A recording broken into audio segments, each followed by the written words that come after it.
Bonjour à toutes et à tous et bienvenue dans le journal des assemblées annuelles de la BAD qui se tiennent du 25 au 29 mai au Centre international de conférences de Kintélé à Brazzaville en République du Congo. Temps fort de cette deuxième journée, la première table ronde des bailleurs de fonds consacrée au fonds bleu pour le bassin du Congo qui a débouché le mardi 26 sur des engagements financiers de l'ordre de 3,5 milliards de dollars, un financement qui servira à accélérer le financement de la préservation des écosystèmes du bassin du Congo et soutenir l'émergence d'une économie verte et bleue à l'échelle régionale. Focus économique, il y a eu la réunion plénière de haut niveau, lancement de l'édition 2026 des perspectives économiques en Afrique. La banque place au centre du débat la mobilisation massive des ressources internes. Les chiffres clés du rapport: croissance africaine 4,4% en 2025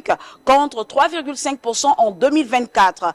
Déficit annuel de financement 1300 milliards de dollars. Croissance nécessaire pour transformer durablement le continent 7% par an. Potentiel annuel mobilisable 1430 milliards de dollars. La Banque africaine de développement et le Fonds des Nations unies pour la population ont signé le 26 mai un nouveau partenariat stratégique destiné à renforcer la santé maternelle et à mieux valoriser le dividende démographique africain.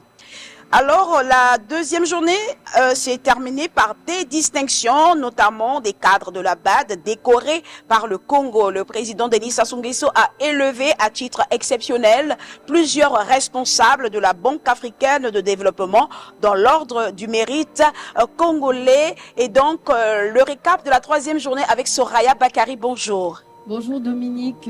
Alors, pour cette troisième journée, au cœur des débats, nous avons eu la transformation structurelle des économies africaines par la jeunesse. Et le gouvernement a dévoilé un véritable plan Marshall pour l'entrepreneuriat des jeunes, le programme Promise, une enveloppe colossale de 315 millions de dollars pour faire émerger une nouvelle génération de champions économiques. Alors si on regarde de plus près les chiffres clés, pour un investissement global de 315 millions de dollars sur 5 ans, le programme vise à la formation de 500 000 jeunes, la création de 50 000 PME et la création de 250 000 emplois. Alors Soraya, quel est le programme de ce 28 mai? Alors, les grands rendez-vous qui rythment la journée de ce 28 mai sont le forum inaugural Integrate Africa, un dialogue de haut niveau sous le thème Façonner le capital, diriger l'Afrique, des panels stratégiques axés sur les défis des exportateurs africains d'hydrocarbures, des sessions dédiées à l'augmentation de capital pour une réalisation de projets à grande échelle, des discussions cruciales autour des chocs climatiques, de la fragmentation économique et de la mobilisation des liquidités de la BAD. Et enfin, le dialogue des administrateurs de la BAD avec les représentants de la société civile.